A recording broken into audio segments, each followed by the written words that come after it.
Spring has once again sprung on us and has given us one of the most hyped seasons of anime in a while. I mean, how could I not be excited in a season with more Konosuba, Slime, Mushoku Tensei? But look, I'm a reformed man now. Maybe it doesn't all have to be about Isekai or degeneracy. Maybe it's time for some wholesomeness. And what could be more wholesome than a loving couple raising their cute little baby boy? It's 2024 now, nothing wrong with some feel-good BL anime, and oh, they're talking about alphas and omegas and pheromones. Oh, I think I've seen this somewhere before. Omega is the lowest ranking species in the Omegaverse Alphaverse universe. Omegas tend to have a strong, sweet scent, heat, which are cycles of arousal when the body is ready for mating. They need to be knotted, where an alpha has sex with them and comes inside them. Alphas cannot resist the smell of an omega in heat. Why? You know what? Never thought I'd say this. JoJo fans seem pretty straight right now.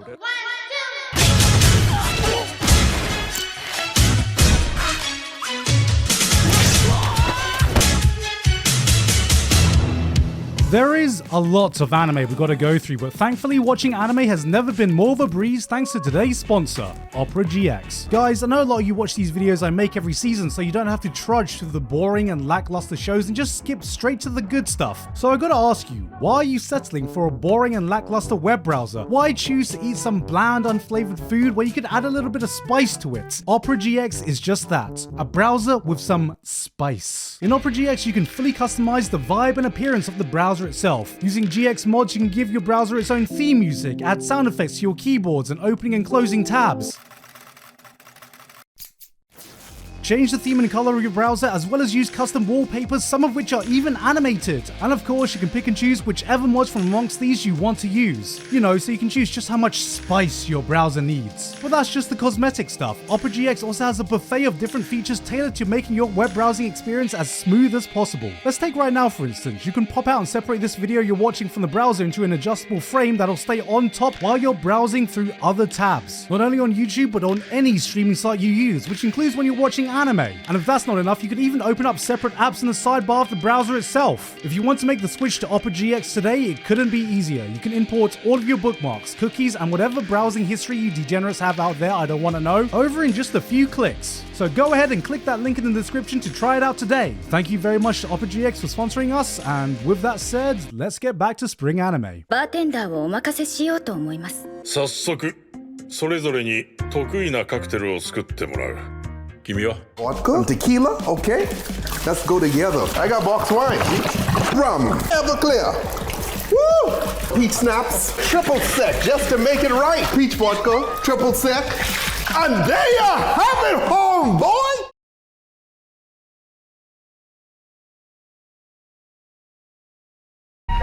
What's your emergency?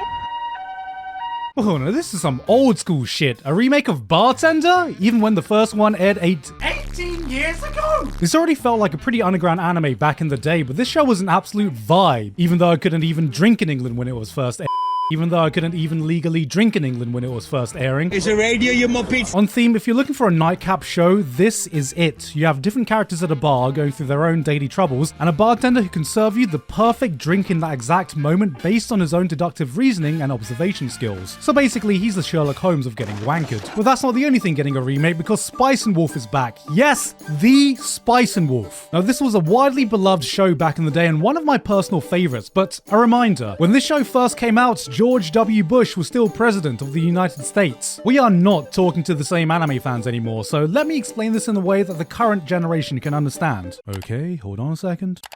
Alright fam, hear me out. Let me yap a bit about the hottest shit that just dropped since the Grimace Shake, Spice and Wolf. I ain't playing when I say this shit be goated, no cap. So it's about our bro Craft here, absolute Rizlord Lookmaxer on his Sigma grind set trying to chase that paper as some traveling merchant type shit. He's a man about that bread, no wheat. One day, bro pulls up and finds Bay hiding in his ride. Bay be acting like she be made in Ohio before proclaiming that she is Holo, the wise wolf god, top G of the land and certified level 10 yap. Bro thinks she be capping, to which Bay claps back with, nah I'd win, and shows off her limited edition Fortnite skin, persuading bro into letting her slide with him. Vibe check. This show be about bro and Bay skibbity bopping through different towns speaking fluent Japanese to each other with the faint promise that one day he'll slide into her DMs. Not selling you yet? Alright, peep game and lock in. One word.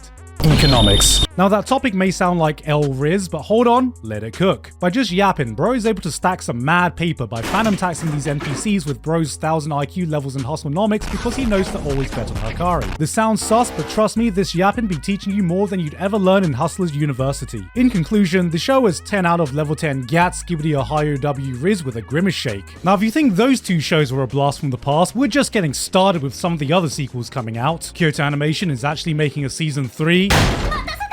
No. We've got some of the most beloved and highly anticipated fantasy anime coming back for another season.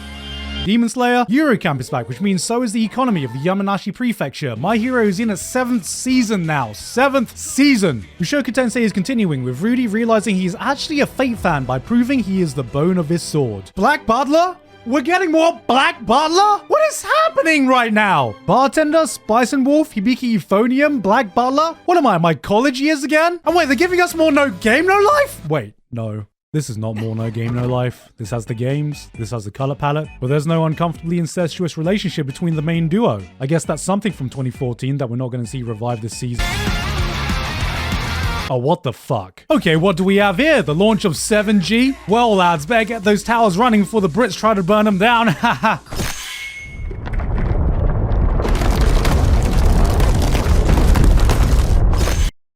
I knew it! I never trusted those 7G towers! This one's a weird one, and I'm not quite sure how to describe it. 7G towers cause the fucking apocalypse, everyone above a certain age gets transformed into talking animals for some reason, and a bunch of girls decide to travel through the wastelands of this ruined world, connecting through the last remnants of civilization. Oh my god, it's a Strand type anime. At first I thought this was going to be a girls last tour kind of deal. Cute girls vibing in a post-apocalyptic setting, but I don't know. Something about the vibe seems kind of off, and I'm half expecting some kind of dark twist to hit at any moment. Oh, พูดไทยได้เก่งมาก Unnamed Memory. Looks like we got some kind of deceptively old but still absolutely adorable witch being visited by an absolute gigachad of a prince, hoping she can help him break a curse that causes anyone he marries to die. Yes, this is a man blessed with infinite riz, but cursed with no bitches. The solution she comes up with? Marry a girl strong enough to withstand the curse. 人妻や老人子供だったらどうするんだ。子供だったら自分好みに育てられてお得ですよ。Uh-oh.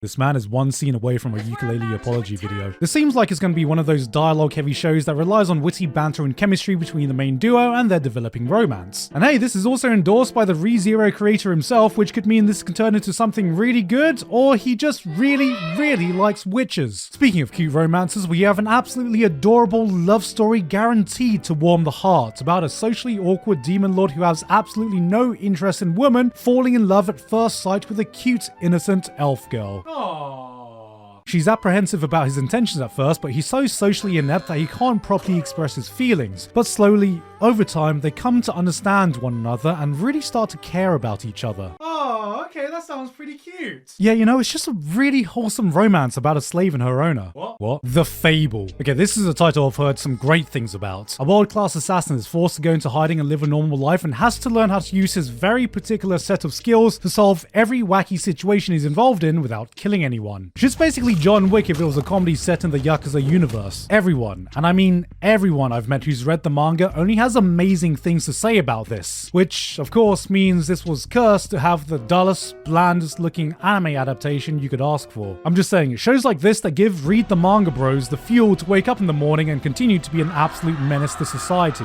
Oh wow, a show about women's bicycle racing. I wonder what this is going to be like.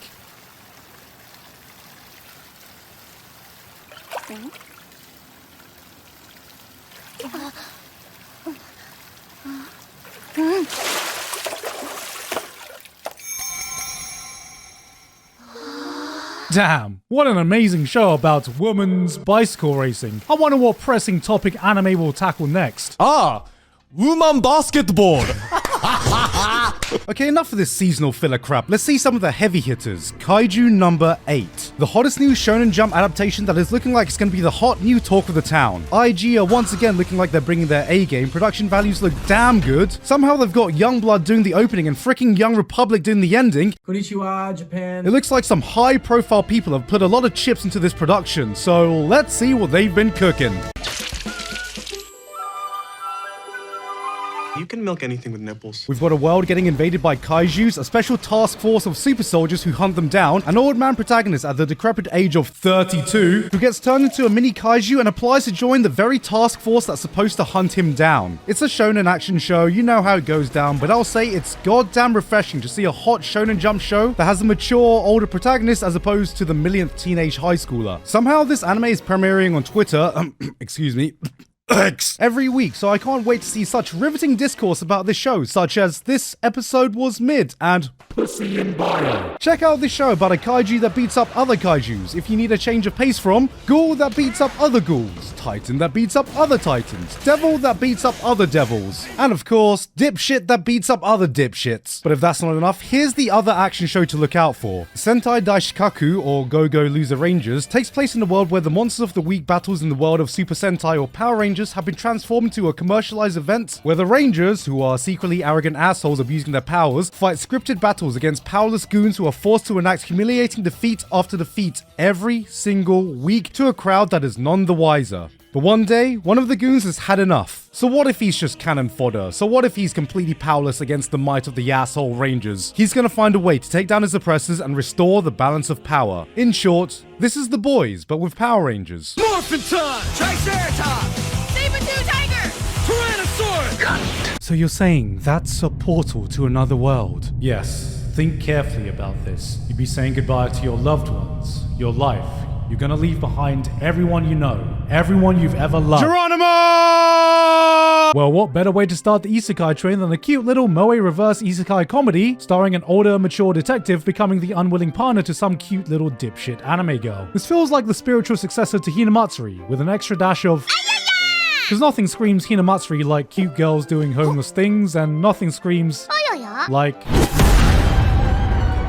domestic terrorism. Hey, coming right after the start of my manhwa brain rot journey, because if you think that every isekai has slavery, get ready for manhwa showing that the entire population of Korea has experienced every case of bullying that has ever been documented in the history of mankind. Here's a guy starting a YouTube career by learning how to throw hands against his bullies and uploading it. As a YouTuber, this is totally unrealistic. I mean, clearly this content would get instantly demonetized, age restricted, possibly community striked. There is no way anyone would be able to make a single cent off this, let alone an online career. How the hell am I supposed to take this serious? Okay, actually now this is totally believable. I wonder what the actual recommended way to deal with bullies is. How to deal with bullies.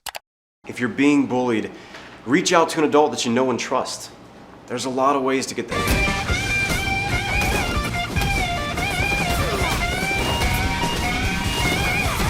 Tell an adult, or if you feel safe to do so, tell the bully to stop. If everyone works together...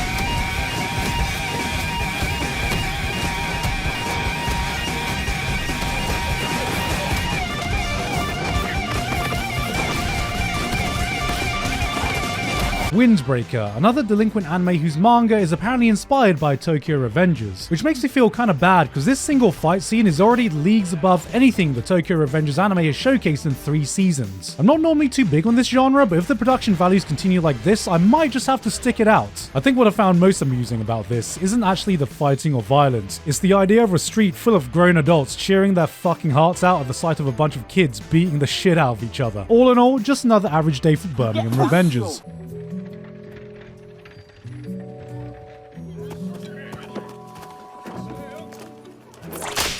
Isekai?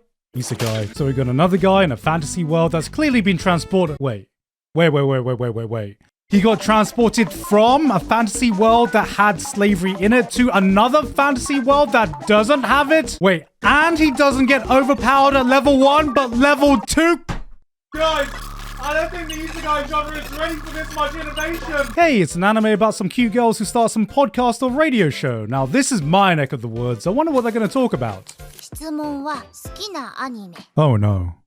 Well, this podcast is going nowhere. This one's pretty cute, actually. I'm already liking the chemistry between the main two, and it's a pretty unique setting as well. So you know what? I might just have to give this one a wait a minute. Is this a...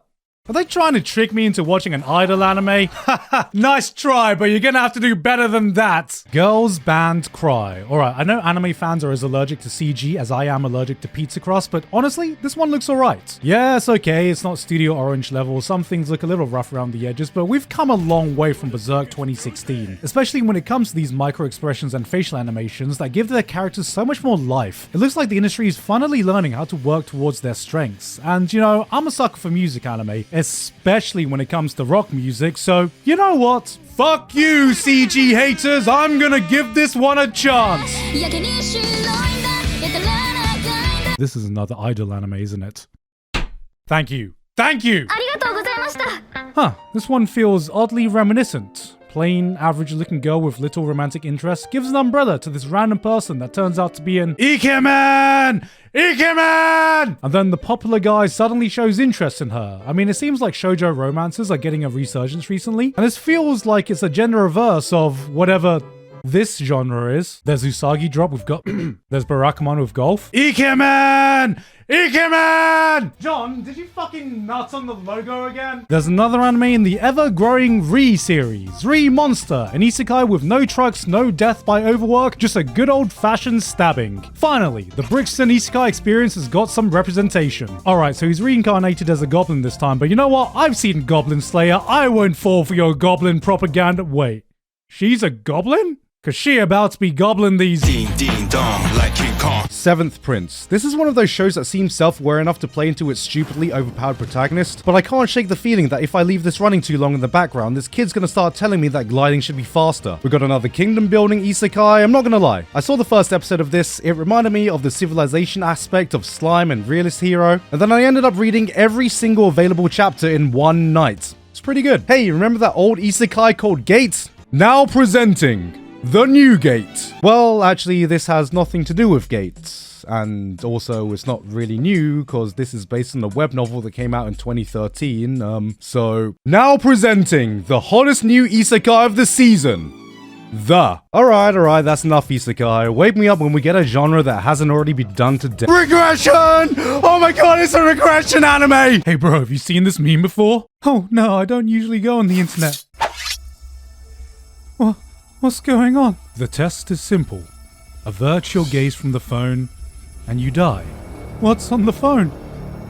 Pain.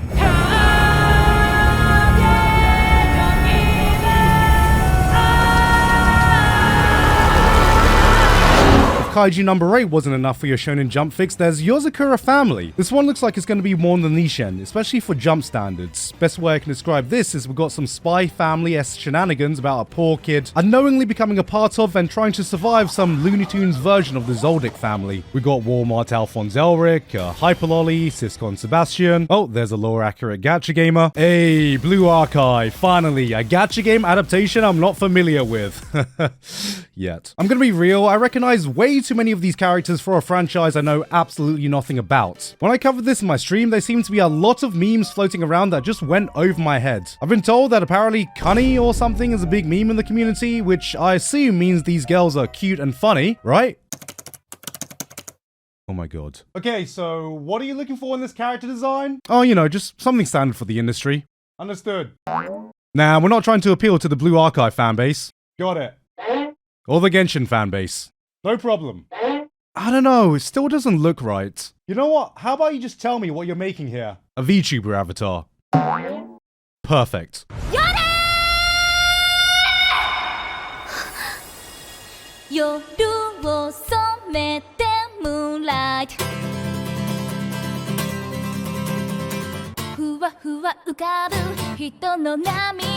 I've never exactly been quiet about my aversion towards anime centered around cute girls doing cute things, but there have been more than enough examples in recent years that have slowly turned my opinion around to truly get me excited when the right show comes about. And Jellyfish Can't Swim in the Night looks to be joining that list. A group of misfits band together, an illustrator that gave up on her passion, a retired idol that wants to prove herself, a composer struggling with her own past, and finally, crackhead Anya who's trying to make her VTubing career work. スパチャで買えるって言ってるだろ。This gave me a vibe I haven't felt since watching A Place Further Than the Universe. Not a single episode has failed to leave me without the biggest grin on my face. This isn't just another show where cute girls do cute things. This is cute girls do amazing things. Setting up what looks to be an awe-inspiring tale about shooting for your dreams. It's shows like these that get me excited that I'm watching an anime original. Not because I can guarantee no spoilers from dickhead manga or light novel readers, but you can tell this is a story that has been purely made for the medium of anime, and that feeling shines through the bloody fantastic visual direction, on top of the opening episodes hitting every single emotional beat without fail. This was one of my standouts for spring, and some of the best direction I found in the season so far. Damn, I wonder what else this guy's directed. Holy shit. The prodigal son has returned.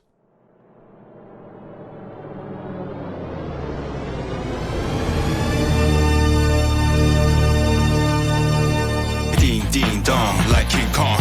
Hey guys, hope you enjoyed that video. Thank you very much this month to author Curtis Eckstein, Basel, Dysfunctional Degenerate, Flabberwocky, Jonathan, Mike 808, Masaka 12315, Payne Patchett, Pony Stark, Shouting Zombie, Waltergeist VT, and everyone else on my Patreon for helping to support me for this month and making this video possible. As you can probably tell, my voice is a little bit different today. I'm a very busy boy in Australia right now and didn't have enough time to record an outro. Also, my editor has decided to be very lazy and is just doing this instead of something more creative to end this video. As with every seasonal video, I'm now obligated to mention just how many shows there were this season and also that I think the season is good because I like anime. But seriously, this video is 20 minutes long and I didn't even talk about everything. Crikey mate. Anyway though, that's it from me for today. I have been Gigguk and I will see you all next time.